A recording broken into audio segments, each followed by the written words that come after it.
হযরতে ওমরের জামানার একটা ঘটনা পড়েছিলাম হাদিসে। তিনি ক্ষমতা পাওয়ার পরে রায় দিয়ে দিলেন, ঘোষণা দিয়ে দিলেন যে মদ আজকে থেকে হারাম। কেউ যেন আমার রাজ্যের ভেতরে মদ আর কেউ বিক্রি না করে, বাইরে থেকে যেন কেউ না নিয়ে আসে। মদিনার এক যুবক আকিক নামক বাজার থেকে চুরি করে 2 বোতল মদ ওই সময় কিনেছে। 1 বোতল জায়গায় বসে খেয়েছে, আর একটা নিয়ে যাচ্ছে বাড়িতে। রাতের বেলা বন্ধুদের নিয়ে আনন্দ করে চুরি করে খাবে। হযরত ওমর রাতের বেলা বের হয়েছে, দেখি প্রসাদের খবর কি। এশার নামাজের পরে তিনি বের হয়ে, চারিদিকে অন্ধকার, পাহাড়ি এলাকা। তাকিয়ে দেখলেন অন্ধকারের ভেতরে কালো কি যেন আসতেছে। কাছে যত যায় তত স্পষ্ট হয়। কাছে গিয়ে দেখলেন একটা মানুষ। ডাক দিয়ে বললেন, এই বেটা, রাতের বেলা এভাবে কি করো? লোকটা হযরতে ওমরের কণ্ঠ শোনার পরে তার মাতলামি ভালো হয়ে গেছে। কারণ হযরত ওমর যে রাস্তা দিয়ে যেত, শয়তান পর্যন্ত রাস্তায় আসতে ভয় পেত। লোকটা ছিল মাতাল। হযরত ওমরের কণ্ঠ যাই শুনেছে, এই বেটা, এই রাতের বেলা কি করো? ওর মাতলামি গেছে ভালো হয়ে। ডাক দিয়ে বলে, খলিফা, আমার বোনের বাড়ি যাচ্ছি। বোনের বাড়ি যাবে তো হাতে কি? এই যে চাদর মোড়া দিয়া, এর নিচে মোটা মোটা লাগে কি এটা? এ ফুলি আছে। ও মনের অশান্তি মুখ দিয়ে বের হয়ে গেছে, এটা দুধের বোতল মা দিয়েছে, বোনের বাড়িতে নিয়ে যাচ্ছি। হযরত ওমর সঙ্গে সঙ্গে বললেন, দেখি তোর দুধের বোতল দেখা কেমন। লোকটা চিন্তা করছে, মিথ্যা কথা তো বলেই ফেলেছি। 1 বোতল খেয়েছিলাম, আর 1 বোতল নিয়ে যাচ্ছিলাম। এই কঠিন মুহূর্তে যদি চাদরটা তুলে এই বোতলটা হাতে দেই, দেওয়ার সঙ্গে সঙ্গে এই মিথ্যা বলার অপরাধ আমরা মেরে ফেলবে। এখনো পর্যন্ত ওর বিশ্বাস হয়নি আমার চাদরের নিচে কি আছে, ও তো জানে মদ। ওই সময় আল্লাহকে ডাক দিয়ে বলেছে মনে মনে, রব্বুল আলামিন, আজকের এই কঠিন অবস্থায় তুমি যদি ওমরের হাত থেকে আমারে বাঁচিয়ে দিতে পারো, তোমার নামে শপথ করে বলছি, জীবনে আর কোনোদিন আমি মদ খাবো না। হযরত ওমর হাত বাড়িয়েছে, লোকটাও চাদর খুলে দিচ্ছে। ওর তো মনে মনে আছে যে এটা মদেরই বোতল।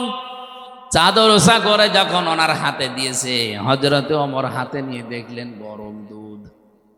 ডাক দিয়ে বলে, আল্লাহর বান্দা, এই নাও, চলে যাও। লোকটাকে যখন বলে এই নাও, চলে যাও, ও আর যায় না, জায়গায় দাঁড়িয়ে আছে। হযরত ওমর জিজ্ঞাসা করে, কি যাও না কেন?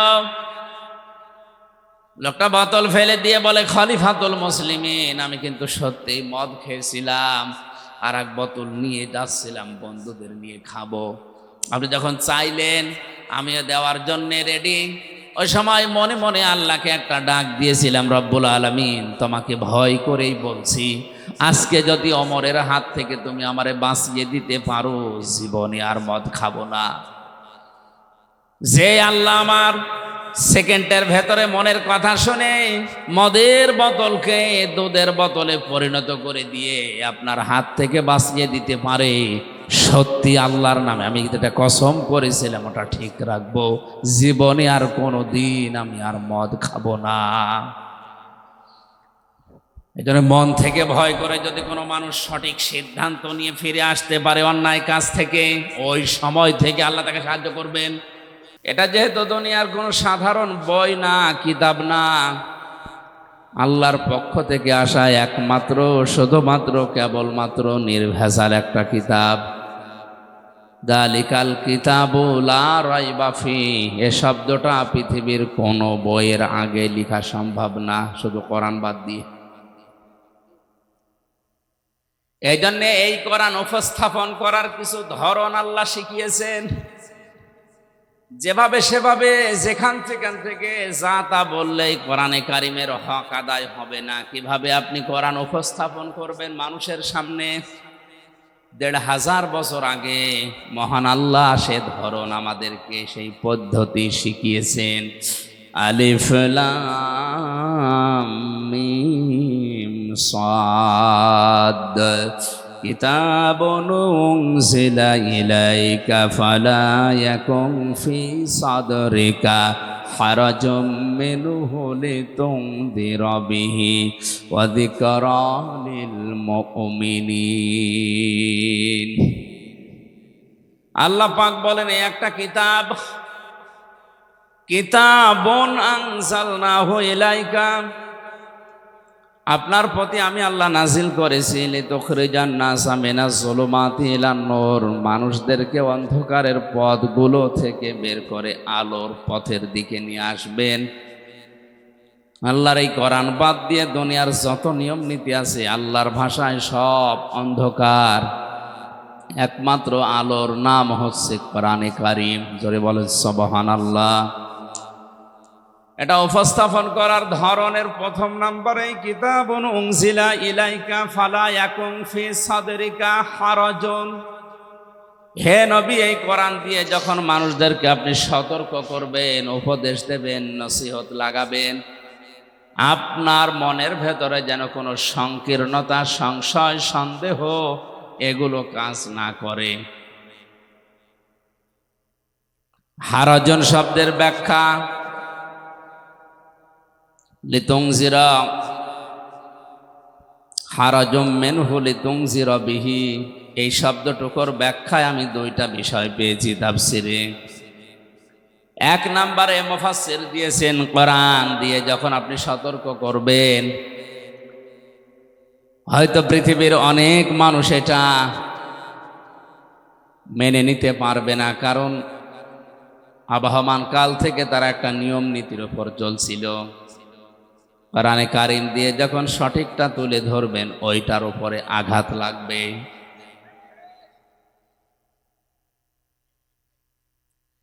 আঘাত লাগার কারণে সেই মানুষগুলো বিরোধিতা করবে। এতদিন সেই মানুষেরা আপনাকে চাকরি দিত, বেতন দিত, ভাতা বাড়িয়ে দিত, আপনার হাদিয়াত ফালাকাত, তারা আজ এই কথাগুলো শোনার পরে ওগুলো বন্ধ করে দিতে পারে। এইটা বাস্তব পৃথিবীতে এখন হচ্ছে না, হচ্ছে না? কোরআনের সঠিক কথাগুলো তুলে ধরলে অনেক মানুষ যারা মানধাত আমল থেকে চলে আসছে, যুগ যুগ ধরে যারা নিয়ম নীতি ইসলাম মনে করে পালন করছে, তারা মনে করবে এটা তো নতুন ইসলাম, এ তো কোনোদিন শুনিনি। আগে পড়তো আলিফ বে তে সে, পড়তো না আগে। এখন সত্য করে যদি বলে না আলিফ বা তা সা, এ আবার কি নিয়ম বানিয়েছে হুজুরা, নতুন নতুন ইসলাম বানায়, এটা কি নতুন ইসলাম? এটা সঠিকটা।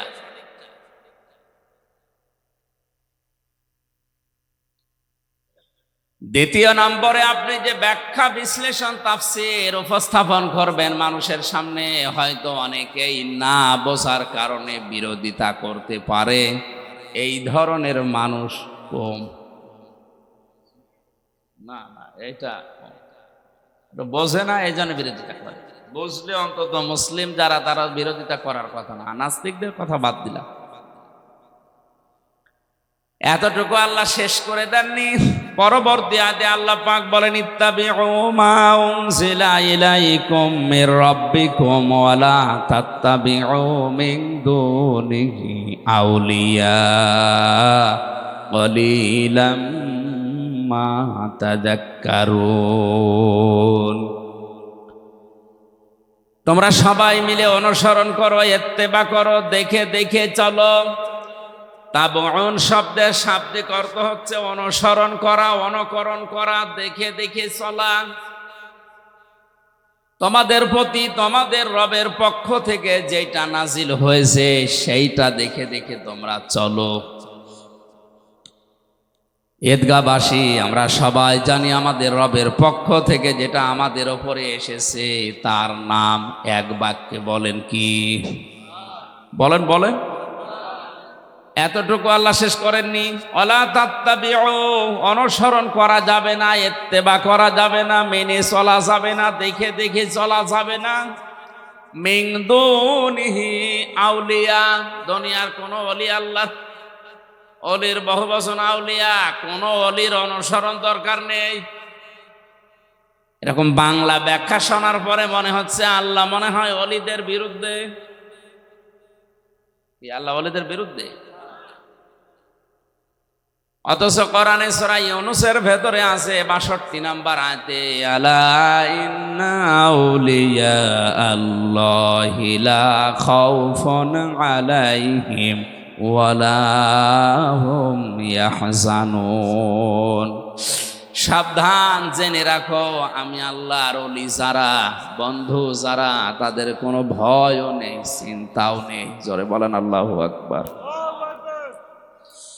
আয়াতের সাথে আয়াতের মিলছে না, অথচ কোরআনে কারিমে আল্লাহ এমন কোন কথা দেয়নি যে একটার সাথে আর একটা কন্ট্রাডিকশন বাঁধবে, মিলবে না, এমন কোন কথা কোরআনে নেই। ওয়ালাউ কানা মিন ইনদি গায়রিল্লাহি লাওয়াজাদু ফীহি ইখতিলাফান কাসীরা। হে নবী, আপনি কোরআনে এমন কোন কথা পাবেন না যে একটার সাথে আর একটা মেলে না।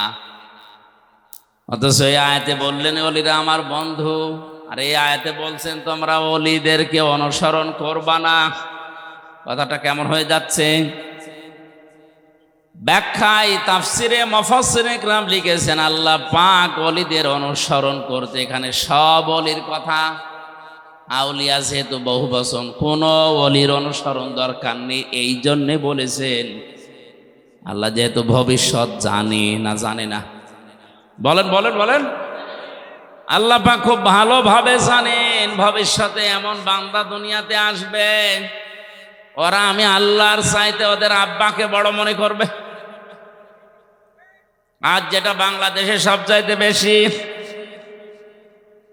আল্লাহর আলোচনা শোনাবেন না, আব্বার কথা বলেন খুব খুশি, সে যে আব্বা যে ধরনের হোক। অনেকে আল্লাহর চাইতে আব্বাকে বাবাকে বড় মনে করবে, এই জন্য আল্লাহ আগে সতর্ক করার জন্য নিষেধ করলেন। কালিলাম মা তাযাক্কারুন। আফসোস, আল্লাহর এই আলোচনা থেকে উপদেশ গ্রহণ করবে খুব কম মানুষ। আমরা যেন ওই কম মানুষের ভেতরেও থাকতে পারি। জোরে বলেন আমিন। সূরা নাহলের ৯০ নম্বর আয়াতে আল্লাহ পাক ৬টা বিষয় আলোচনা করেছেন, ৩টা আদেশ আর ৩টা নিষেধ। আল্লাহর আদেশ মানাও ফরজ, নিষেধ মানাও, বলেন না কেন? ৬টা ফরজে আয়াতে আছে। একটা একটা করে ব্যাখ্যা করে যতটুকু আমাদের মেধায় আছে এখান থেকে নিয়ে আমাদের বাস্তব জীবনে আমরা মিলিয়ে দেখব আসলে আমরা এই আয়াতটা প্রতি জমার দিন যেটা আরবিতে শুনি ওটা আমাদের জীবনে মিলছে কিনা। আল্লাহ পাক বলেন, ইন্নাল্লাহা ইয়া'মুরু বিল আদলি ওয়াল ইহসানি ওয়া ইতাইযিল কুরবা। অবশ্যই আমি আল্লাহ নির্দেশ করছি বিল আদলি, দুনিয়াতে তোমরা ন্যায় বিচার করবা। কি বিচার? দ্বিতীয় নম্বর হল ইহসান, ভালো ব্যবহার করবা। ওয়া ইতাইযিল কুরবা, নিকট আত্মীয়দের খোঁজ খবর রাখবা। এই ৩টা কাজ যদিও আমরা মুআমালাত মুআশারাত ইসলামের একটা অন্যতম বিধান, সাধারণ জিনিস মনে করি, আর কি মানুষের সাথে হাসি মুখে কথা বলা এটাও যে ইবাদত অনেকে জানেই না। আকুলু লিন-নাসি হুসনা, মানুষের সাথে কথা বললে ভালো ভালো কথা বলো। যদি কেউ হাসি দিয়ে কথা বলা শুরু করে, সালাম দিয়ে, তাহলে তার সাদকা দেওয়ার সওয়াব হয়। অথচ মুখ গোমরা করে থাকে, কথায় বলতে চায় না, আর কথা বললে গালি দেয় না। গালি এলাকায় নেই। এতদিন পর্যন্ত অনেকেই জানতাম মুনাফিকদের আচরণ বা আলামত ৩টা। আয়াতুল মুনাফিক সালাসা, মুনাফিকের আচরণ চিহ্ন ৩টা জানতাম, আমি হাদিসে 4টা পর্যন্ত পেয়েছি। কথা বললেই মিথ্যা কথা বলে, ওয়াদা করলে খেলাফ করে, আমানত রাখলে খেয়ানত করে। ৪ নম্বরে মুনাফিকের যার মাঝে রোগ আছে, তাদের ভেতরে যারা ঝগড়া হলেই গালি দেয়। সুতরাং যারা ঝগড়া হলে আগে গালি দেন, মন মেজাজ খারাপ হয়ে গেলে আগে গালি দিয়ে শুরু করেন, বুঝতে হবে মুনাফিকের জার তার ভেতরে আছে। আল্লাহ আমাদেরকে যেন বাঁচিয়ে দেন, জোরে বলেন আমিন। তিনটা আদেশ করার পরে আল্লাহ পাক বলেন তিনটা নিষেধ আমি তোমাদেরকে করলাম। ওয়ায়ানহা আনিল ফাহশাই ওয়াল মুনকারি ওয়াল বাগ। আরে তোমাদের নিষেধ করা হচ্ছে তোমরা ফাহিশা কাজ করবে না, মুনকার মন্দ কাজে জড়াবে না, আল বাগই সীমা লঙ্ঘন করবে না। আল্লাহ পাক বলেন এই তিনটা আদেশ তিনটা নিষেধ করার পরে ইয়াইযুকুম লাআল্লাকুম তাযাক্কারুন, এই ওয়াজগুলো আমি আল্লাহ নিজে তোমাদের করলাম। এই ওয়াজ কার? বলেন বলেন। ওয়াজ আমির হামজা করে না, ওয়াজ সরাসরি করছে আল্লাহ নিজে, আমি অ্যাডভার্টাইজ করছি শুধু। সুতরাং বাংলাদেশে যারা ওয়াজ বিরোধী, যারা তাফসির বিরোধী, ওরা সরাসরি আল্লাহ বিরোধী।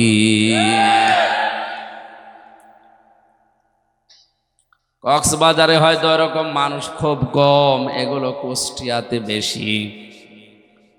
লালনের মাজারে 3 দিন একাধারে চলছে আল্লাহর নাম নিয়ে গাঁজা খাওয়া, কোনো অসুবিধা নেই, আরো পুলিশ দিয়ে পাহারা দেওয়া হয়। অথচ কুষ্টিয়াতে, চুয়াডাঙ্গা, এই সমস্ত জায়গায় তাফসির মাহফিল লেখা দেখলে আগেই 14 জায়গায় অনুমতি নেওয়া লাগবে। কেন? ইসালে সওয়াব হয়, 63 দিন ব্যাপী অনুষ্ঠান হয়, 7 দিন ব্যাপী মেলা হচ্ছে। মেলার নাম দিয়েছে বই মেলা, বই খুঁজে পাওয়া যায় না। মেলার নাম দিয়েছে শিশু মেলা, শিশু নেই, শুধু শিশুর খালারা আর মামারা। এই সমস্ত জায়গার কোনো অনুমতি নেই। ইসালে সওয়াব হচ্ছে সারা রাত। আঞ্জুমানে কি নাম দিয়ে উল্টা পাল্টা, গোসল শরীফ, নওর শরীফ, কি শরীফ হচ্ছে, কোন শরীফে কোনো সমস্যা নেই, যত সমস্যা কোরআন শরীফ। এক কথা বলেন।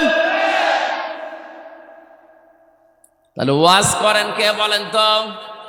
আল্লাহ নিজে ওয়াজ করেন। ইয়াইযুকুম লাআল্লাকুম তাযাক্কারুন, তিনি তোমাদেরকে ওয়াজ করছেন। আশা করা যায় আল্লাহর বান্দারা আল্লাহর এই 6টা ওয়াজ যদি মেনে নেয় তাদের উপকার হবে। দেখি আল্লাহর ওয়াজগুলো আমরা অ্যাডভার্টাইজ করি, কেমন উপকার পায় দুনিয়াতে। প্রথম নাম্বারে আল্লাহ আমাদেরকে আদেশ দিয়েছেন, নির্দেশ দিচ্ছেন আমরা যেন দুনিয়ায় ন্যায় বিচার করি। কি বিচার? ন্যায় বিচার কাকে বলে? আইন দাল্লাম আদাল মামান আল আদাল লগাতানা সারহান। আদল কত প্রকার, কি কি?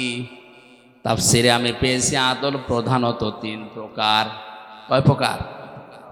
1 প্রকার আদল হচ্ছে আল্লাহর সাথে ন্যায় বিচার, 2 নম্বর রাসূলের সাথে ন্যায় বিচার, 3 নম্বর আল্লাহর সৃষ্টি জগতের সাথে ন্যায় বিচার। আল্লাহর সাথে ন্যায় বিচার কি? কোরআনে আল্লাহর শরীয়তের বিধান দিয়েছেন 500 কত? জেলখানায় থাকাকালীন সৌদি আরবের একজন লেখক, এটা শোনান তো,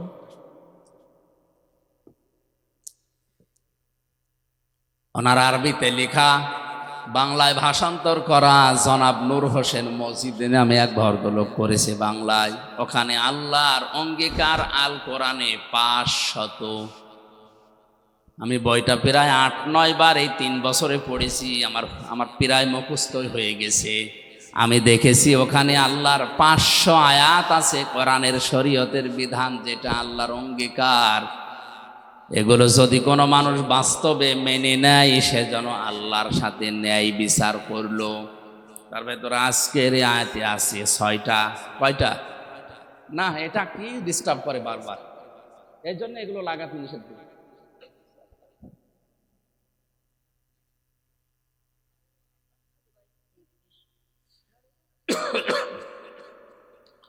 সুবহানাল্লাহ আলহামদুলিল্লাহ লা ইলাহা ইল্লাল্লাহ, সুবহানাল্লাহ আলহামদুলিল্লাহ লা ইলাহা ইল্লাল্লাহ, লা ইলাহা ইল্লাল্লাহ মুহাম্মাদুর রাসূলুল্লাহ।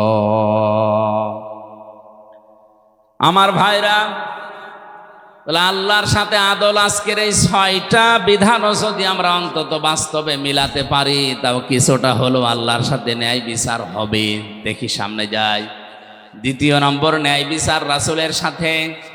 বিশ্ব নবী মুহাম্মদুর রাসূলুল্লাহর 40 থেকে 63 এই 23টা বছরে তিনি যা করেছিলেন, ওইটা আপনার প্র্যাকটিক্যাল লাইফে মেনে নেওয়ার নাম ন্যায় বিচার।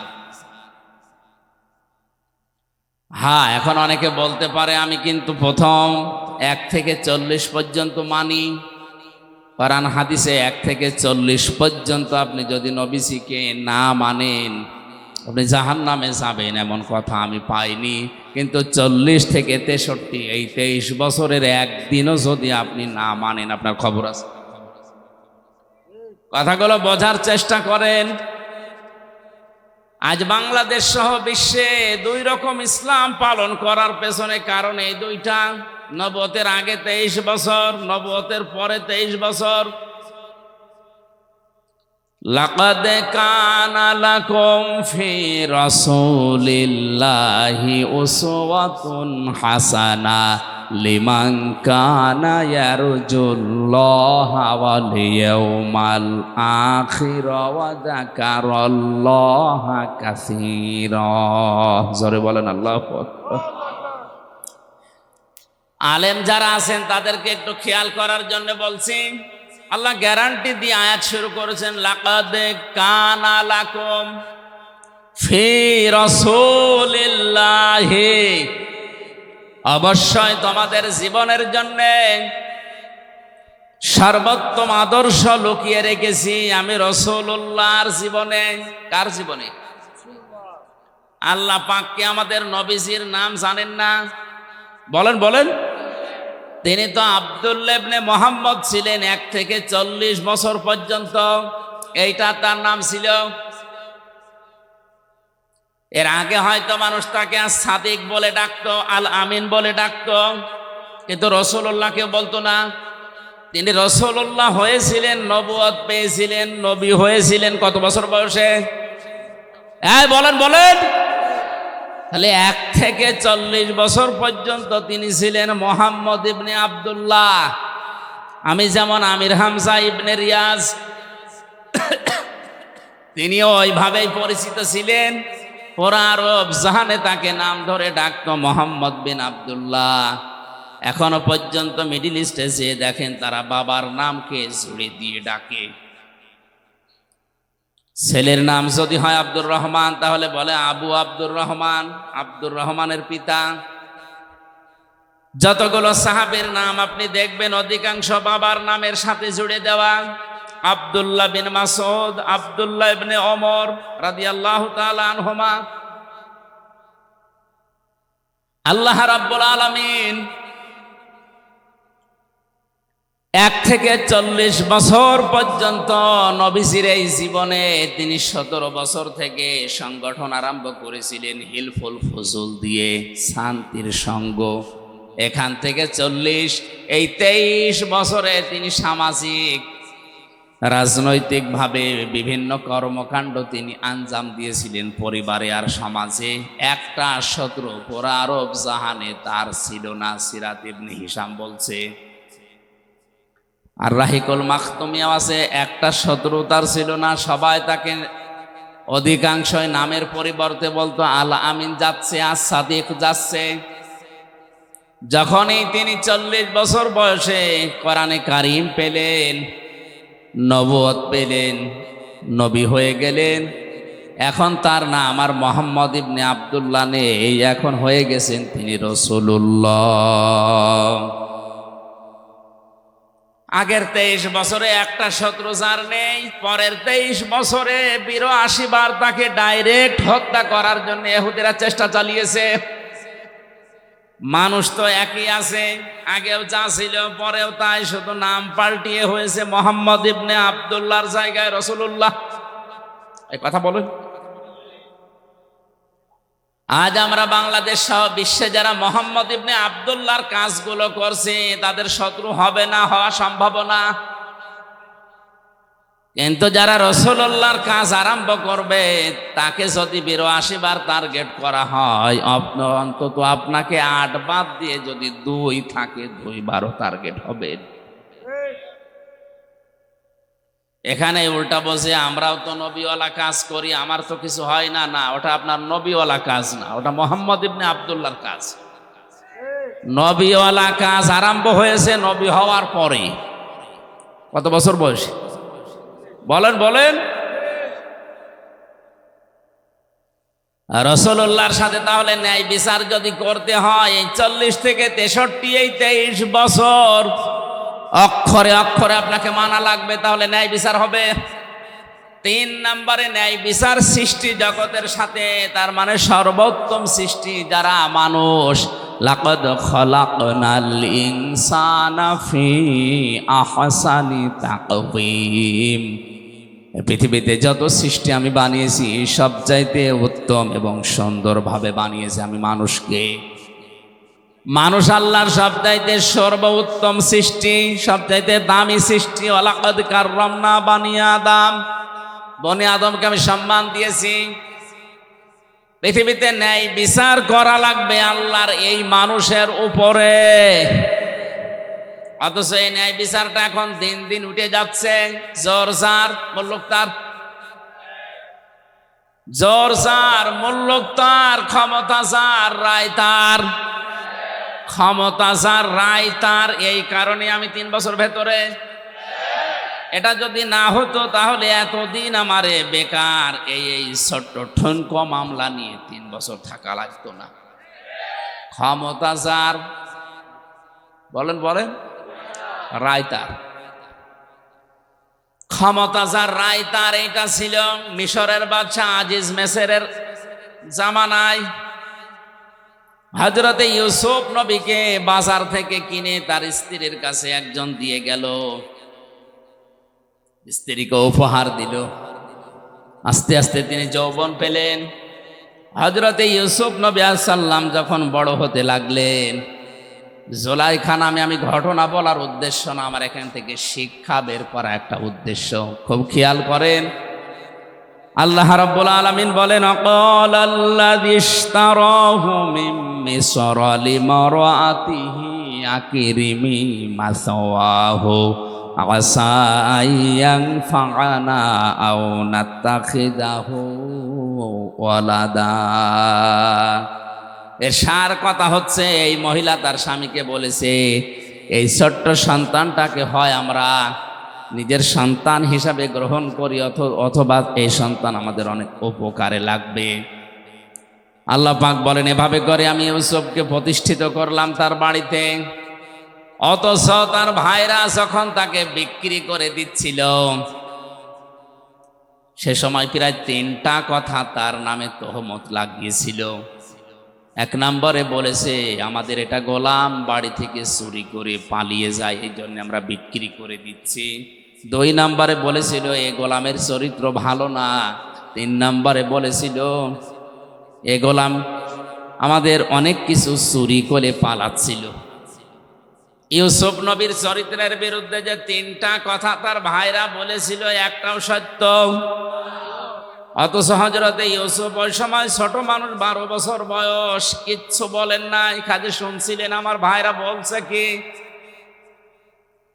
আজও পৃথিবীতে অনেক জায়গায় এমন আছে, আমাদের বিরুদ্ধে যে কথাগুলো বলা হয়, শুধু শোনা ছাড়া প্রতিবাদ করার কোনো জায়গাও আমাদের নেই।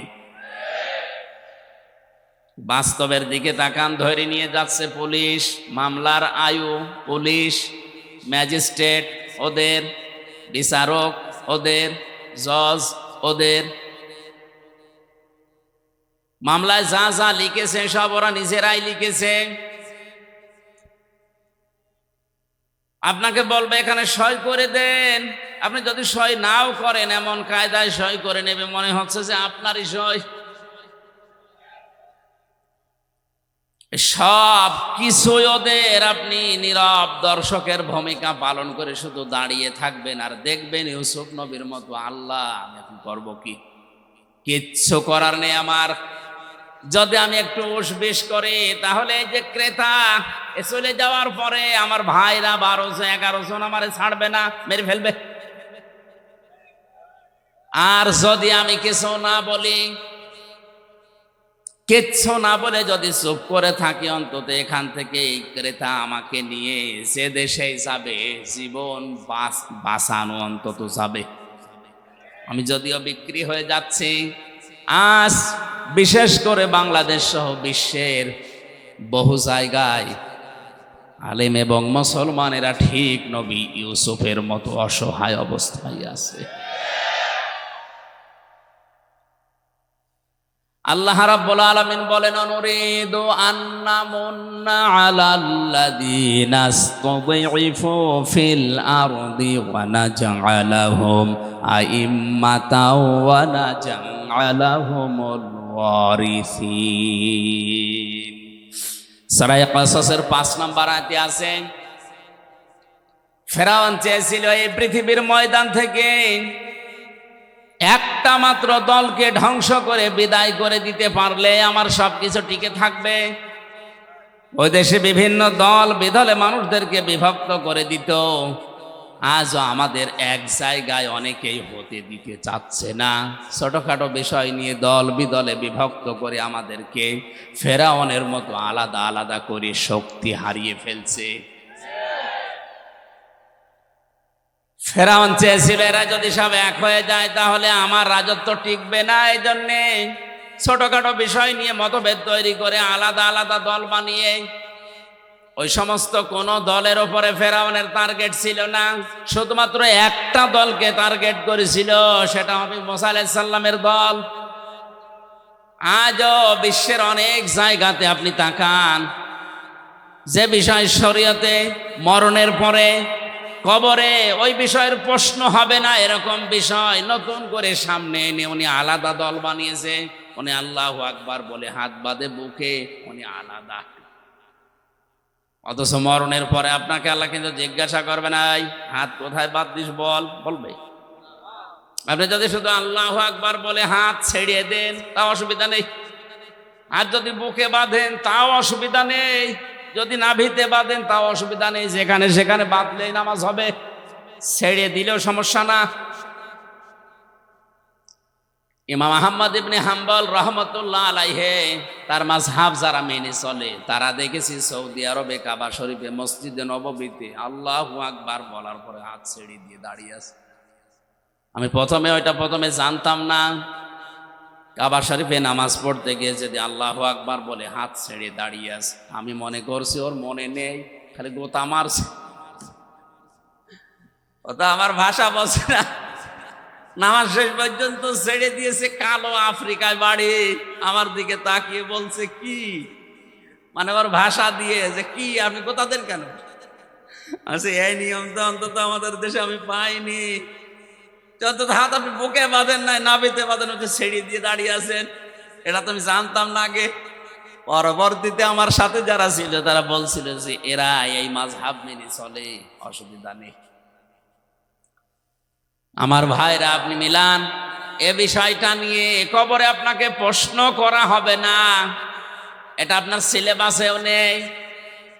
সিলেবাসে যে 5টা বিষয় আছে, আমি সামনে আসবো, ওর ভেতরে এইটা অন্তত নেই। অথচ আমিন জোরে বলবেন না আস্তে বলবেন, এই নিয়ে একদল আলাদা হয়ে মসজিদ পর্যন্ত আলাদা বানিয়েছে।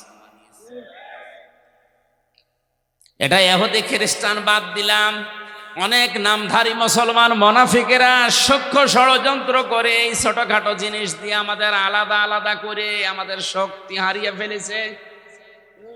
ওয়াতিউল্লাহ ওয়া রাসূলাহু ওয়া লা তানাসাউ ফাতাফশালু ওয়া তাযহাবা রিহুকুম ওয়াসবিরু ইন্নাল্লাহা মা'আস সাবিরিন। সূরা আনফালের 10 নম্বর পারা 2 নম্বর পৃষ্ঠার 1ম নম্বর লাইনে আছে, আল্লাহ পাক বলেন, আল্লাহর ইতাআত করো, রাসূলের আনুগত্য করো, সাবধান তোমরা নিজেরা নিজেদেরকে বিচ্ছিন্ন করে ফেলো না, তোমরা পরস্পর মতবিরোধ তৈরি করো না, তাহলে তোমাদের হাওয়া কমে যাবে। অতাযহাবা রিহুকুম অসবিরু শব্দের দিকে খেয়াল করেন। অতাযহাবা রিহুকুম, তোমাদের বাতাস বেরিয়ে যাবে। বাতাস বেরোনো মানে, আমি আয়াতের তাফসীর পড়ার পরে বুঝতেছিলাম না। একবার যশোরে একটা অনুষ্ঠানে যাবার সময় থানার সামনে দিয়ে যেতে যেতে দেখি থানার ভেতরে অনেকগুলো প্রাইভেট মোটর সাইকেল পুরাতনতা পড়ে আছে। নিচের দিকে তাকিয়ে দেখলাম অধিকাংশ মোটর সাইকেল প্রাইভেটের চাকায় হাওয়া নেই, আর হাওয়া না থাকলে ওগুলো সব মুখ থুবড়ে পড়ে থাকে। কথা বলে না? এই যে হাওয়া না থাকলে ওর চলার ক্ষমতা নেই, নড়ার ক্ষমতা নেই, দেখতেও যেন কেমন লাগে। মুসলমানদের ভেতরে যখন ঐক্য নষ্ট হয়ে যায় তখন আল্লাহ পাক বলেন তাদের বাতাস, তাদের শক্তি বের হয়ে যাবে, তখন যে এসে থাপড় দেবে। আর এটা অলরেডি এখন আরম্ভ হয়েছে।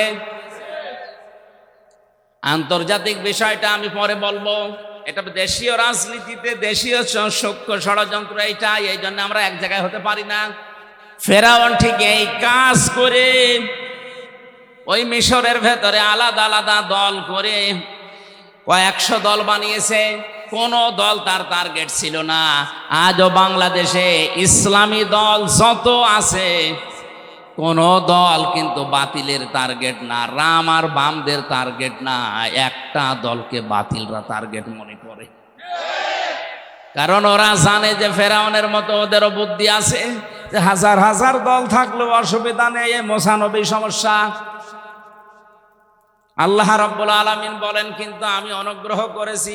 আন্না মন্না, মানান শব্দের শাব্দিক অর্থ হচ্ছে অনুগ্রহ করা, দয়া করা। ওরা যেই দলটাকে ধ্বংস করার জন্য উঠে পড়ে লেগেছিল, ষড়যন্ত্র করেছিল, আমি আল্লাহ কিন্তু চেয়েছি ওই মুসা নবীর দলকে এই জমিনের ওয়ারিশ বানাতে। জোরে বলেন আল্লাহু আকবার। আজও তামাম দুনিয়ায় যারা হকপন্থী সঠিক দলকে বুঝে ফেলেছে, ইমাম ইবনে তাইমিয়া বলেন তোমরা যদি হক দলকে চিনতে না পারো তাহলে বাতিলের দিকে তোমরা তাকাও, তারা কোন দলকে টার্গেট করে। তুমি হয়তো হক চিনতে নাও পারো, কিন্তু বাতিল হক চেনে। হযরতে মুসা আলাইহিস সালামকে আল্লাহ রাব্বুল আলামিন জমিনে প্রতিষ্ঠিত শুধু করেননি, জমিনের ওয়ারিশ বানিয়ে দিয়েছিলেন। ইউসুফ নবী আলাইহিস সালামকে জমিনে তিনি প্রতিষ্ঠিত করলেন। ওরা চেয়েছিল এখান থেকে বিক্রি করে তাকে শেষ করে দেবে, আল্লাহ পাক বলেন না, ওয়ালিনুআল্লিমাহু মিন তা'ওয়িলিল আহাদিস আল্লাহু গালিবুন আলা আমরিহি ওয়ালাকিন্না আকসারান নাসি লা ইয়ালামুন। তাকে আমি আল্লাহ স্বপ্নের ব্যাখ্যা শিক্ষা দিলাম। আমি আল্লাহ যেটা ইচ্ছা করেছি আমার আদেশগুলোই গালেব হয়েছে, বিজয় হয়েছে, কিন্তু অধিকাংশ মানুষ এটা বোঝে না বা জানে না। ওয়ালাম্মা বালাগা আশুদ্দাহু আতাইনাহু হুকমা ওয়া ইলমা ওয়া কাযালিকা নাজিসিল মুহসিনিন। আমি আল্লাহ পাক দিন যত যেতে থাকে, হযরত ইউসুফ নবী আলাইহিস সালামের শরীরে শক্তি সমর্থন যৌবন যখন আসে, তাকে আমি জ্ঞান এবং হিকমত তাকে আমি আল্লাহ দান করলাম। জোরে বলেন আল্লাহু আকবার। আজ ওই ইসলাম নিয়ে টিকে থাকতে হলে আমাদের দুইটা জিনিস লাগবে, শক্তি এবং হিকমত, জ্ঞান। শক্তি বলতে শুধু শরীরের শক্তি না, আজ এই যে মিডিয়াগুলো কাজ করছে এটা একটা শক্তি, এটা সবচাইতে বড় শক্তি। এখন আজ ইসলামকে ধ্বংস করার জন্য ওরা যত কিছু ব্যবহার করছে তার সবচাইতে বড় মাধ্যম এই প্রচার মাধ্যম। আল্লাহ রাব্বুল আলামিন কোরআনে কারিমে জানিয়েছেন, হে নবী, ইসলাম ধ্বংস করার জন্য ওরা যেটা কাজে লাগাচ্ছে ওইটা উল্টি আপনি ইসলামের পক্ষে কাজে লাগান। আজ মিডিয়া, ইলেকট্রিক মিডিয়া বলেন, প্রিন্টিং মিডিয়া বলেন, যত খবরের কাগজ পত্রিকা সবগুলো রাম আর বামদের মালিকানায়, প্রচার করার মতো আমাদের হাতে তেমন কিছুই নেই। সুতরাং ইসলাম নিয়ে যদি এখন এগিয়ে যেতে হয়, আমাদের জ্ঞান অর্জন করা লাগবে, আমাদেরকে বিভিন্ন শক্তি সঞ্চয় করা লাগবে। এভাবে করে আমি আমার মহসেন বান্দাদেরকে পুরস্কৃত করে থাকি। এবার আমার মূল কথায় আসছি। ওয়ারাওয়াদাতুহুল্লাতী হুয়া ফি বাইতিহা আন নাফসিহি ওয়া গাল্লাকাতিল আবওয়াবা ওয়া ক্বালাত হাইতা লাক। হযরত ইউসুফ যখন যৌবনে পদার্পণ করলেন, ওই বাড়ির মালিক যে জুলাইখা, যার নাম, নবী ইউসুফকে আল্লাহ এত সৌন্দর্য দান করেছিলেন। তাফসিরে পেয়েছি দুইজন পুরুষকে আল্লাহ সবচাইতে বেশি সুন্দর করে দুনিয়ায় পাঠিয়েছেন। তার ভেতর ইউসুফ নবী দ্বিতীয়, এক নাম্বারেই ছিলেন আমাদের নবী মুহাম্মদ রাসূলুল্লাহ। চারজন মহিলাকে আল্লাহ এই দুনিয়াতে সবচাইতে সুন্দরী করে বানিয়েছিলেন। কিয়ামত পর্যন্ত এরকম মানুষকে আল্লাহ আর পাঠাবেন না। তার এক নাম্বারে হযরত হাওয়া আলাইহিস সালাম। এত সুন্দর মানুষ দুনিয়া আর আসবে না। দুই নাম্বারে জুলাইখা, তিন নাম্বারে রানী বিলকিস, চার নাম্বারে বিশ্বনবীর ছোট মেয়ে হযরতে ফাতিমাতুজ জাহরা রাদিয়াল্লাহু তাআলা আনহা। এই যে দুই নাম্বারে যার নাম বললাম জুলাইখা, এও ছিল বিশ্ব সুন্দরী ওই সময়। এই মহিলা একটা একটা করে দরজা সবগুলো বন্ধ করে দিয়ে একেবারে উপরে ইউসুফ নবীকে একান্তে ডাক দিয়ে বলে, আসেন। হযরত ইউসুফ নবী আলাইহিস সালাম যেখানে ছিলেন পরিবেশ তার কন্ট্রোলে ছিল, কারণ 7টা দরজায় বন্ধ। কয়টা? আমি ঘটনা বলবো, এই জন্য আয়াত পড়িনি, আমি একটা শিক্ষা দিতে চাই। ইউসুফ নবী যেখানে ছিলেন সব তার পক্ষে ছিল, এমনকি কাজের যে মহিলাটা, জুলাইখার যে কাজের মেয়ে লোকটা, যে বাদী, যে দাসী, যে কাজ করে দিত, সেই মহিলাও এই কাজের পক্ষে, অসুবিধা নেই। মহিলা ডাক দিচ্ছে, ওয়াকালাত হাইতা লাক, আসেন আমার দিকে। হযরত ইউসুফ আলাইহিস সালাম বললেন, ইন্নী আখাফুল্লাহ, আমি আল্লাহকে ভয় পাই। ক্বালা মাআদাল্লাহি ইন্নাহু রাব্বি আহসানা মাসওয়ায়া ইন্নাহু লা ইফলিহুজ জালিমুন। একটু খেয়াল করেন, হযরত ইউসুফ নবী বললেন, আমি আল্লাহর সাহায্য চাই। জুলাইখা ডাক দিয়ে বলছে, আল্লাহর সাহায্য তো আমিও চাই। এখানে আপনি যেটা করবেন কেউ জানতে পারবে না, কেউ দেখতেও পারবে না। আপনি মনে মনে করছেন আমার দেবতা দেখছে, এই যে দেবতার মাথার উপরে আমি কাপড় দিয়ে দিলাম, আর দেখতে পারবে না। ইউসুফ নবী ওই সময় বলেছিলেন, আল্লাহর বান্দি, এই মাটির মূর্তিগুলো কাপড় দিয়ে হয়তো ঢাকা যায়, কিন্তু আমি এমন একজন সত্তার ইবাদত করি যার মুখ, যার চোখ কখনো কাপড় দিয়ে বন্ধ করা যায় না।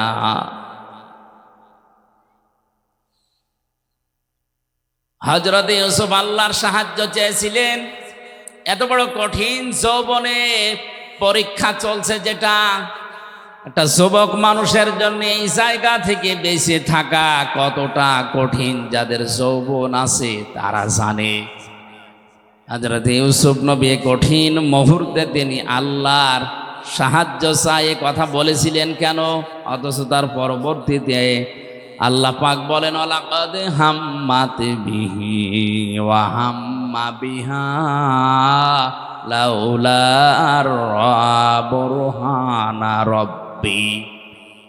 এমন একটা পরিবেশ তার কোন অনুকূলে ছিল। তিনি একজন নবী, নবীদের শরীরে এমনিতেই যৌবন বেশি।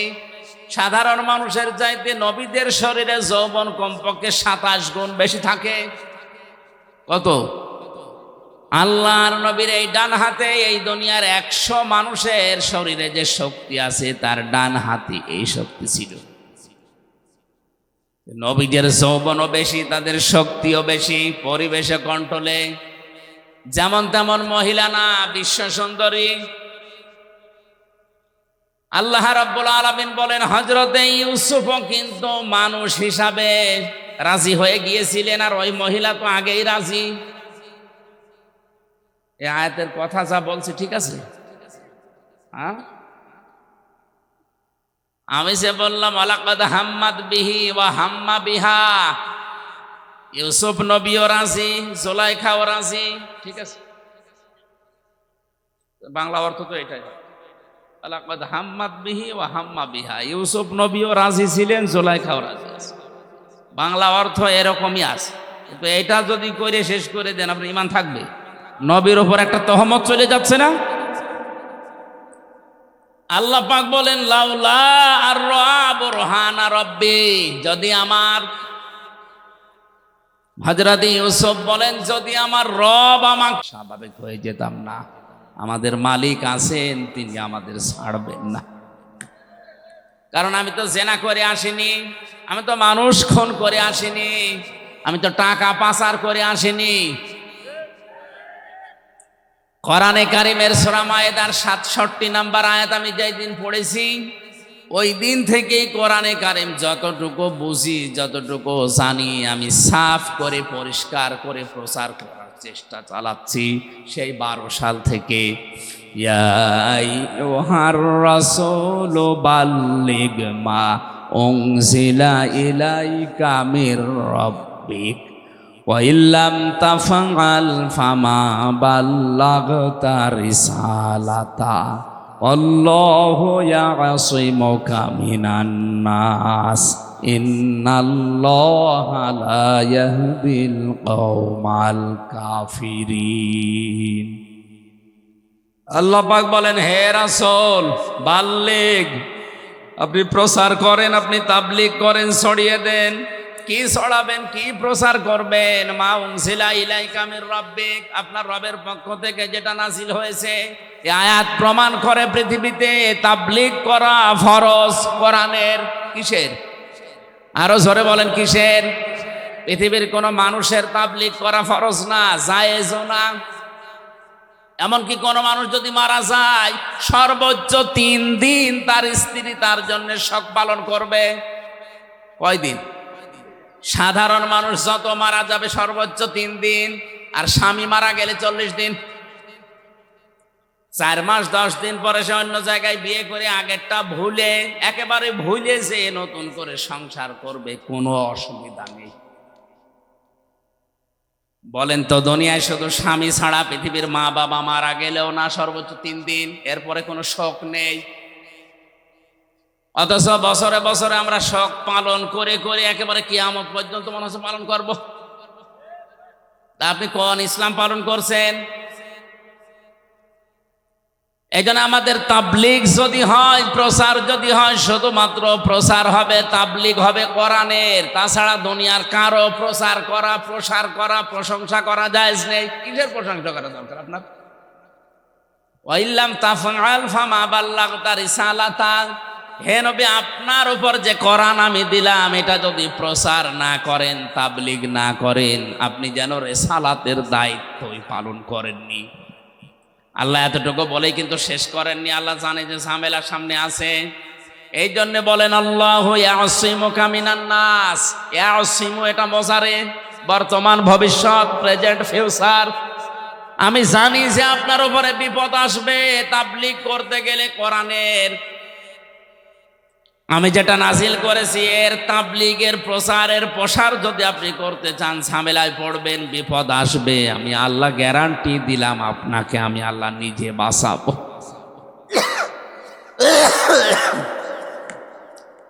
শুধু বাঁচিয়েছেন দুনিয়ায়, ওই 82 বার তাকে ডাইরেক্ট হত্যা করতেছিল, এই জায়গায় তা না। মরণের পরে ইহুদিরা তার লাশ চুরি করতে চেয়েছে, আল্লাহ তাও বাঁচিয়েছেন। কথা বলেন ঠিক কিনা? আল্লাহ ইয়াসিমু যেহেতু মজারে দিয়েছেন বর্তমান এবং ভবিষ্যৎ, ভবিষ্যৎ বলতে কিয়ামত পর্যন্ত কোরআন থাকবে।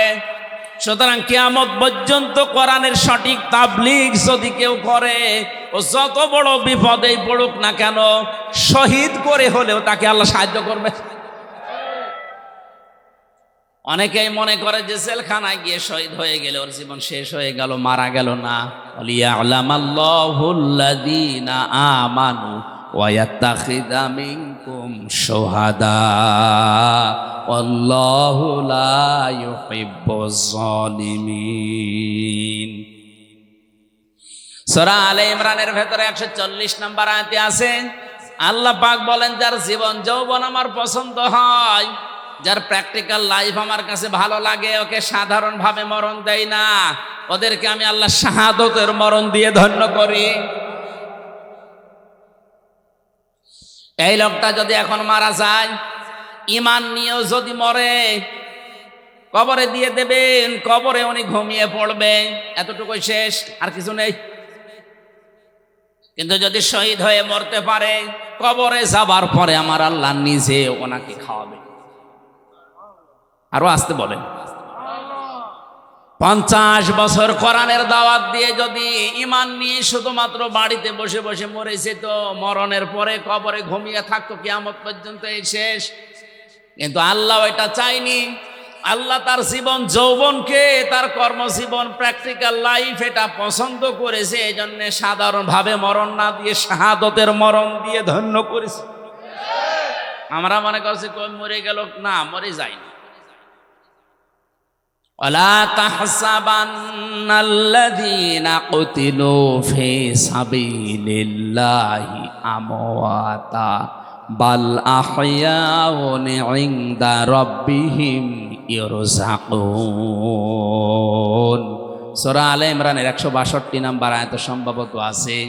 আল্লাহ তাআলা বলেন, আপনি কি ধারণা করেন হে নবী, যারা আমি আল্লাহর রাস্তায় শহীদ হয়, মারা যায়, হত্যা হয়, তাদেরকে আপনি মনে করেন যে ওরা মরে গেল না, বরং ওরা জীবিত, এবং আমি আল্লাহ নিজে ওদেরকে খাবার খাওয়াই।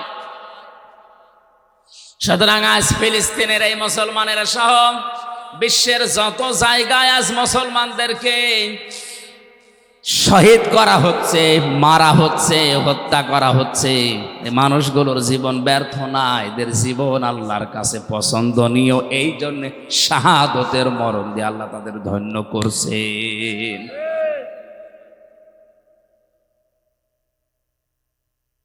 এজন্য বরহান, দলিল যদি আল্লাহ রাব্বুল আলামিন মানুষকে না দেখায়, তার মনের ভেতরে শান্তি প্রশান্তি আসা সম্ভব না।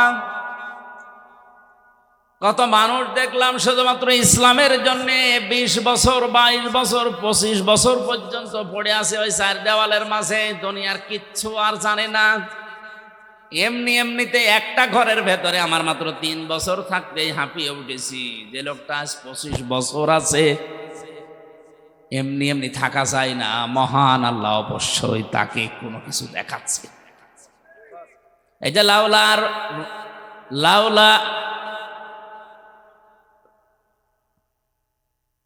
কোরআন শরীফ কি বল নাকি এই জায়গায়, লাউলা আর রা বুরহানা রব্বি, যদি তার রব তাকে কিছু দলিল আর প্রমাণ না দেখাতেন, তাহলে তিনিও কিন্তু যৌবনের তাড়নায় ঢুকে পড়েছিলেন। কি দেখিয়েছেন? তাফসিরে 3টা কথা আছে। 1 নম্বরে হযরতে ইয়াকুব আলাইহিস সালামকে আল্লাহ ওই ঘরের ভেতরে হাজির করে দিলেন।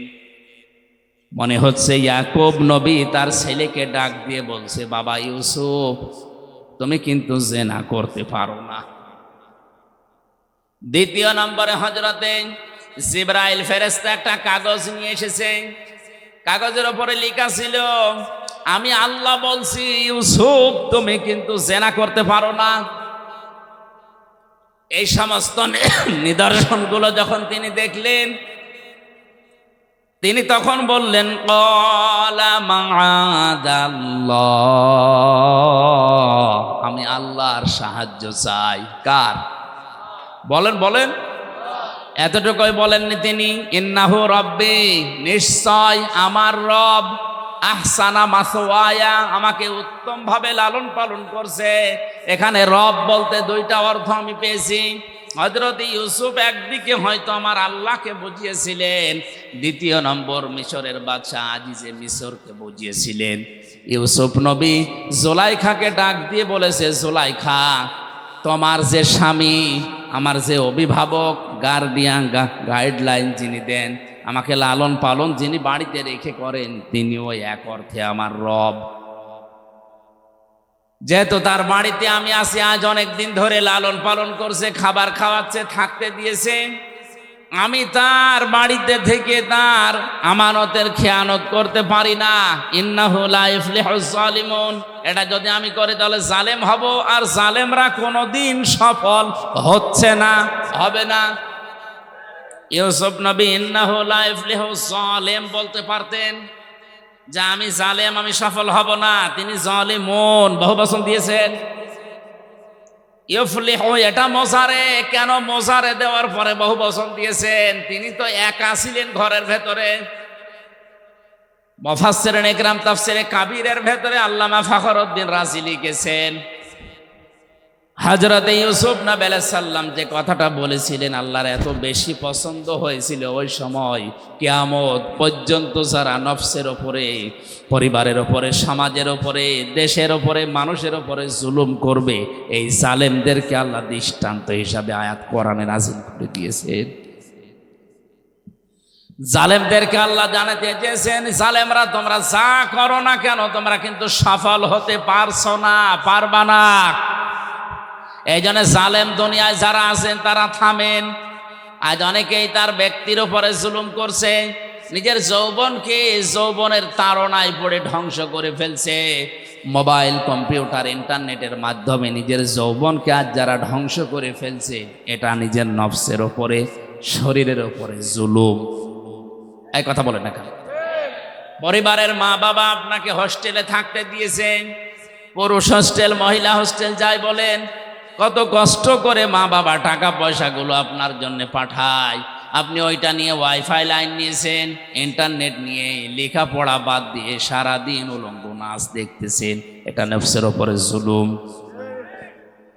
এই জালেম যদি কেউ হয়ে যায়, সে সফল হতে জীবনেও পারবে না। আল্লাহ রাব্বুল আলামিন বলেন, কাযালিকা লিনাসরিফা আনহুস সাওয়া ওয়াল ফাহশা ইন্নাহু মিন ইবাদিনাল মুখলাসিন। এইভাবে করে আমি আল্লাহ তার থেকে এই ফায়সা কাজগুলো সরিয়ে নিয়েছিলাম। আমার মুখলেস বান্দাদেরকে আমি এভাবেই সাহায্য করব কিয়ামত পর্যন্ত। আস্তাবাকাল বাবা ওয়া কাদ্দাত কমিসাহু মিন দুবুরি ওয়াল ফায়া সাজ্জিদাহা আলাদাল বাব ক্বালাত মা জাযাউ মান আরাদা বিআহলিকা সুআন ইল্লা আইয়ুসজানা আও আযাবুন আলীম। জ্ঞানী মানুষ যারা একটু খেয়াল করেন, আল্লাহ রাব্বুল আলামিন বলেন, হযরত ইউসুফ আলাইহিস সালাম যখনই বলেছে আমি আল্লাহর সাহায্য চাই, ওই নিদর্শনগুলো দেখার পর জিবরাইলকে বললাম, কানের কাছে মুখ লাগিয়ে বলো যে সামনে যাও, যা করা লাগে আল্লাহর কুদরত করবে। হযরত ইউসুফ নবী আলাইহিস সালাম শুধু সামনের দিকে গিয়েছেন। তখনও পর্যন্ত জুলাইখা মনে মনে ভাবছিল দরজা 7টায় বন্ধ, ও সামনে যাই যাবে, বের হতে পারবে না। কিন্তু ইউসুফ নবীর মনের ধারণা যে আমি পারবো না। জিবরাইল আমার কানের কাছে মুখ নিয়ে যা বলেছে এটা তো জুলাইখা শোনেনিও, জানেও না। দেখি আমি সামনে যাই, আল্লাহর কুদরত আমি দেখতে অবশ্যই পাবো। সামনে গেলেন, দরজার কাছে যাওয়া পর্যন্ত দরজা খোলে নাই। এটা তাফসিরে কাবীরের ভেতরে আছে, খাজেনে, তাফসিরে খাজেনে মুফাসসির লিখেছেন দরজার কাছে গিয়ে দাঁড়িয়ে আছে, তখনও পর্যন্ত দরজা খোলে নাই। ইউসুফ নবী চিন্তা করছিলেন ওই সময়, কি আল্লাহর ওয়াদাও কি মিথ্যা হয়ে গেল? কই আমার জিবরাইল যে কানের কাছে মুখ নিয়ে বলে গেল যে সামনে যান, আমি তো এসেছি প্রায় দরজার কাছে, আর মহিলা তো এবার দৌড় দেবে। দরজার কাছে যাবার পরে দাঁড়িয়ে আছেন, চোখ বন্ধ করে ফেলেছেন, মনে হয় আর হবে না। চোখ বন্ধ করার পরে যেই চোখ খুললেন, দেখলেন অটোমেটিক দরজা একটা খুলে গেছে। আল্লাহর ভয় নিয়ে কোনো মানুষ যদি অন্যায় কাজ করার সামর্থ্য থাকার পরেও কোনো মানুষ যদি আল্লাহর ভয়ে ফিরে আসে, মহান আল্লাহ ওই সময় তাকে সাহায্য করে। হযরতে ওমরের জামানার একটা ঘটনা পড়েছিলাম হাদিসে। তিনি ক্ষমতা পাওয়ার পরে রায় দিয়ে দিলেন, ঘোষণা দিয়ে দিলেন যে মদ আজকে থেকে হারাম। কেউ যেন আমার রাজ্যের ভেতরে মদ আর কেউ বিক্রি না করে, বাইরে থেকে যেন কেউ না নিয়ে আসে। মদিনার এক যুবক আকিক নামক বাজার থেকে চুরি করে 2 বোতল মদ ওই সময় কিনেছে। 1 বোতল জায়গায় বসে খেয়েছে, আর একটা নিয়ে যাচ্ছে বাড়িতে। রাতের বেলা বন্ধুদের নিয়ে আনন্দ করে চুরি করে খাবে। হযরত ওমর রাতের বেলা বের হয়েছে, দেখি প্রসাদের খবর কি। এশার নামাজের পরে তিনি বের হয়ে, চারিদিকে অন্ধকার, পাহাড়ি এলাকা। তাকিয়ে দেখলেন অন্ধকারের ভেতরে কালো কি যেন আসতেছে। কাছে যত যায় তত স্পষ্ট হয়। কাছে গিয়ে দেখলেন একটা মানুষ। ডাক দিয়ে বললেন, এই বেটা, রাতের বেলা এভাবে কি করো? লোকটা হযরতে ওমরের কণ্ঠ শোনার পরে তার মাতলামি ভালো হয়ে গেছে। কারণ হযরত ওমর যে রাস্তা দিয়ে যেত, শয়তান পর্যন্ত রাস্তায় আসতে ভয় পেত। লোকটা ছিল মাতাল। হযরত ওমরের কণ্ঠ যাই শুনেছে, এই বেটা, এই রাতের বেলা কি করো? ওর মাতলামি গেছে ভালো হয়ে। ডাক দিয়ে বলে, খলিফা, আমার বোনের বাড়ি যাচ্ছি। বোনের বাড়ি যাবে, তা হাতে কি? এই যে চাদর মোড়া দিয়া, এর নিচে মোটা মোটা লাগে কি এটা? এ ফুলি আছে। ও মনের অশান্তি মুখ দিয়ে বের হয়ে গেছে, এটা দুধের বোতল মা দিয়েছে, বোনের বাড়িতে নিয়ে যাচ্ছি। হযরত ওমর সঙ্গে সঙ্গে বললেন, দেখি তোর দুধের বোতল দেখা কেমন। লোকটা চিন্তা করছে, মিথ্যা কথা তো বলেই ফেলেছি। 1 বোতল খেয়েছিলাম, আর 1 বোতল নিয়ে যাচ্ছিলাম। এই কঠিন মুহূর্তে যদি চাদরটা তুলে এই বোতলটা হাতে দেই, দেওয়ার সঙ্গে সঙ্গে এই মিথ্যা বলার অপরাধ আমরা মেরে ফেলবে। এখনো পর্যন্ত ওর বিশ্বাস হয়নি আমার চাদরের নিচে কি আছে, ও তো জানে মদ। ওই সময় আল্লাহকে ডাক দিয়ে বলেছে মনে মনে, রব্বুল আলামিন, আজকের এই কঠিন অবস্থায় তুমি যদি ওমরের হাত থেকে আমারে বাঁচিয়ে দিতে পারো, তোমার নামে শপথ করে বলছি, জীবনে আর কোনোদিন আমি মদ খাবো না। হযরত ওমর হাত বাড়িয়েছে, লোকটাও চাদর খুলে দিচ্ছে। ওর তো মনে মনে আছে যে এটা মদেরই বোতল। চাদর ওসা করে যখন ওনার হাতে দিয়েছে, হযরতে ওমর হাতে নিয়ে দেখলেন গরম দুধ। ডাক দিয়ে বলে, আল্লাহর বান্দা, এই নাও, চলে যাও। লোকটাকে যখন বলে এই নাও, চলে যাও, ও আর চায় না, জায়গায় দাঁড়িয়ে আছে। হযরত ওমর জিজ্ঞাসা করে, কি যাও না কেন? লোকটা বোতল ফেলে দিয়ে বলে, খলিফাতুল মুসলিমিন, আমি কিন্তু সত্যি মদ খেয়েছিলাম, আর 1 বোতল নিয়ে যাচ্ছিলাম বন্ধুদের নিয়ে খাবো। আপনি যখন চাইলেন আমিও দেওয়ার জন্য রেডি। ওই সময় মনে মনে আল্লাহকে একটা ডাক দিয়েছিলাম, রব্বুল আলামিন, তোমাকে ভয় করেই বলছি, আজকে যদি ওমরের হাত থেকে তুমি আমারে বাঁচিয়ে দিতে পারো, জীবনে আর মদ খাবো না। যে আল্লাহ আমার সেকেন্ডের ভেতরে মনের কথা শুনে মদের বোতলকে দুধের বোতলে পরিণত করে দিয়ে আপনার হাত থেকে বাঁচিয়ে দিতে পারে, সত্যি আল্লাহর নামে আমি যেটা কসম করেছিলাম ওটা ঠিক রাখবো, জীবনে আর কোনো দিন আমি আর মদ খাবো না। এই জন্য মন থেকে ভয় করে যদি কোনো মানুষ সঠিক সিদ্ধান্ত নিয়ে ফিরে আসতে পারে অন্যায় কাজ থেকে, ওই সময় থেকে আল্লাহ তাকে সাহায্য করবেন। হযরতে ইউসুফ নবী ঠিক এই মুহূর্তে দরজার সামনে দাঁড়িয়ে চোখ বন্ধ করে উনি মনে করছিলেন, কই জিবরাইল যেটা বলল মেলে না। চোখ খুলে দেখে মিলে গেছে। সামনের দিকে এগিয়ে যাচ্ছিলেন।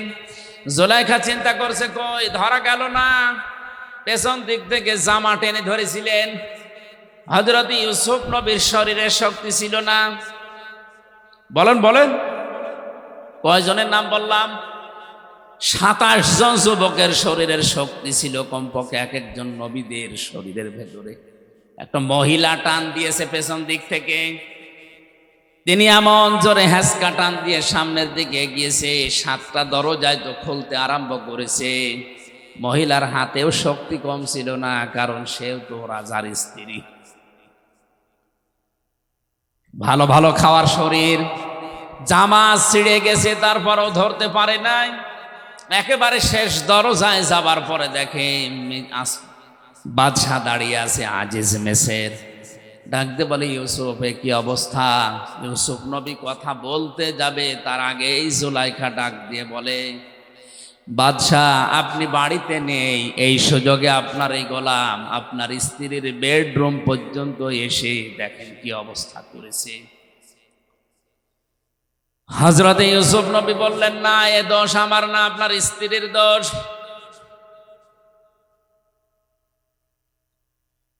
কথা কাটাকাটির এক পর্যায়ে হযরত ইউসুফ নবীকে বাদশাহ জিজ্ঞাসা করে, তোমার কোনো সাক্ষী আছে? হযরত ইউসুফের মনের ভেতরে আল্লাহ ইলহাম পাঠিয়ে দিলেন, হ্যাঁ আছে। ওই যে আপনার শালীর কোলের উপরে যে দুধের বাচ্চা কাঁদতেছে, ওইটাই আমার সাক্ষী। দুধের বাচ্চাটাকে সামনে নিয়ে আসলেন। কোরআনে কারীম বর্ণনা দিচ্ছে, জুলাইখার সঙ্গে সঙ্গে ডাক দিয়েছে, বাদশাহ হে আমার স্বামী, এর কথা আমি শুনতে চাই না। যদি আপনি আমাকে রাখতে চান, আপনার ভাত যদি আমি খেতে চাই, তাহলে এই লোকটাকে হয় জেলখানায় দেওয়া লাগবে, না শাস্তি দেওয়া লাগবে।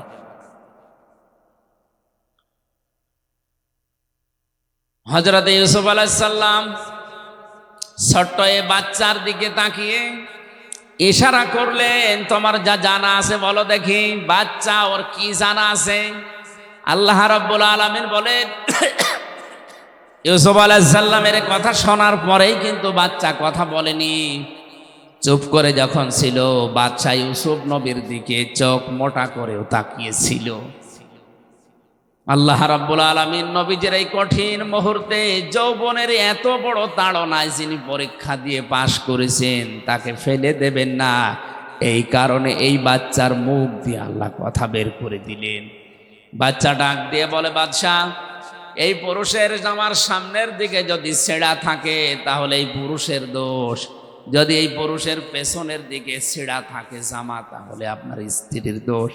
তখনও পর্যন্ত জুলাইখার হাতে ইউসুফ নবীর জামার পেছনের সাইড ছেঁড়া, হাতে নাতে প্রমাণ। কিন্তু ক্ষমতা যেন কার হাতে? কি শোনেন আপনারা? বাদশার হাতে। জোরে বলেন, কার হাতে? হাতে নাতে প্রমাণ। ক্ষমতা যেন কার হাতে? বাদশাহ রায় দিতে চাচ্ছিলেন ইউসুফ নবীর পক্ষে, যেই বলেছে বাদশাহ আমি কিন্তু আপনার ভাত খাবো না, এই কথা শোনার পরে গেছে উল্টিয়ে।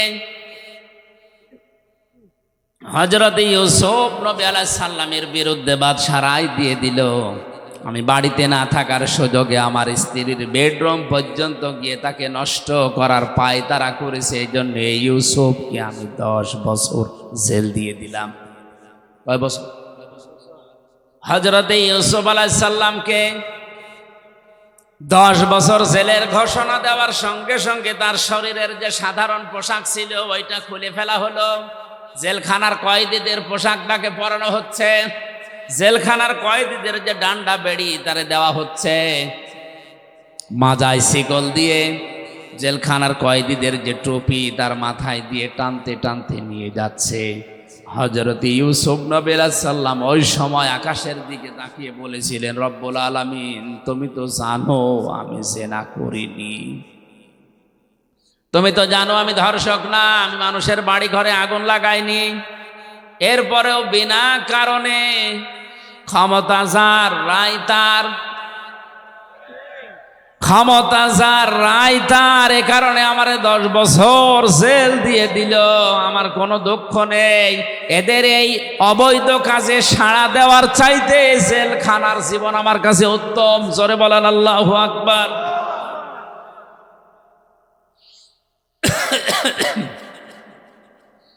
আমার ভাইরা, হাজার হাজার বছর আগে হযরত ইউসুফ আলাইহিস সালাম যেটা বলেছিলেন, আজও পৃথিবীতে আনাচে কানাচে অনেক মানুষ ঠিক এই কথাই বলছে। ন্যায় বিচার আমাদের হচ্ছে না, অথচ ন্যায় বিচারক বাদশার জন্য নবীজি জানিয়েছেন কিয়ামতে কোনো ছায়া থাকবে না, শুধু আল্লাহর আরশের ছায়া ছাড়া। মানুষের মাথার মগজগুলো টকবক করে ফুটতে থাকবে, জমিন তামার হয়ে যাবে। এই কঠিন অবস্থাতে মাত্র 7 প্রকার মানুষকে আল্লাহ তার আরশের ছায়ায় বসিয়ে মাছের কলিজা দিয়ে খাবার খাওয়াবেন। তার প্রথম নাম্বারে আলে ইমামুল আদেল, দুনিয়ায় যারা ন্যায় বিচারক বাদশাহ। সুবহানাল্লাহ বলতে পারেন না? আজ দুনিয়ায় ন্যায় বিচারক বাদশাহ কম না বেশি? নেই। এই জন্য বিচারপতি যারা আছেন, হাজার হাজার মামলা পড়ে আছে বিনা কারণে। আপনি কত জায়গায় মাসের পরে মাস ঘুরতে যাচ্ছেন, অথচ এই লোকটা জেলের ভেতরে পয়সা মরতেছে। আপনি একটু পানির সুযোগ করলেই কিন্তু লোকটার জামিন হয়ে যায়, যদি একটু ন্যায় বিচারের নিয়তে আসেন। বলে যে না, এই চেয়ারটা পেতে আমার 40 লক্ষ টাকা খরচ হয়েছে, 5টা মামলায় আমি এই টাকা তুলবো। জোরে বলেন সুবহানাল্লাহ। এই কারণে তো এত মামলা পড়ে আছে, মামলার জটই কাটে না। অথচ যত বিচারক, যত বিচারপতি, জজ, ম্যাজিস্ট্রেট, যদি বিচার সত্যি সত্যি ন্যায় বিচার আমাদের দেশে চালু হয়, এত বিচার থাকার কথা। হযরত ওমর 2 বছর তিনি প্রধান বিচারপতির দায়িত্বে ছিলেন। খলিফাতুল মুসলিমিন হযরতে আবু বকরের শেষ জামানার দিকে তিনি বললেন, খলিফা আমারে আর প্রধান বিচারপতি বানানোর দরকার নেই, এ দায়িত্ব আমি ছেড়ে দিলাম, এই বিভাগটা বন্ধ করে দেন। বিনা কারণে আপনি আমারে বেতন দিয়েছেন এই 2 বছর, একটা মামলাও কেউ আমার দরবারে করে নাই। 2 বছরের ভেতরে আদালতে একটা মামলাও আমার কাছে কেউ করে নাই। কোন কারণে আপনি আমারে প্রধান বিচারপতি বানিয়ে রেখেছেন? হযরতে আবু বকর ডাক দিয়ে বলেন, খলিফা আমার 2টা বছরের ভেতরে তোমার কাছে একটা বিচারও আসে নাই, কেন তুমি কি বলতে পারো? হযরত ওমর বলেছিলেন, খলিফা যেই দেশ চলে কোরআন দিয়ে, যেই দেশের মানুষগুলো একে অন্যের কল্যাণ কামনা করে, এই দেশে বিচার দেওয়ার জন্য কে আসবে? সুতরাং হযরতে ওমরের জামানায় খলিফাতুল মুসলিমিন হযরতে আবু বকরের এই 2 বছরে তিনি যেটা দেখিয়েছেন, আজও বাংলাদেশে বিচার ব্যবস্থাতে মামলার জট যদি করাতে হয়, কোরআনের আইন সংসদে কায়েম করা লাগবে। এটা রাজনীতি না আসল নীতি? এ নীতির পক্ষে আছেন কারা দেখি? লিল্লাহি তাকবীর।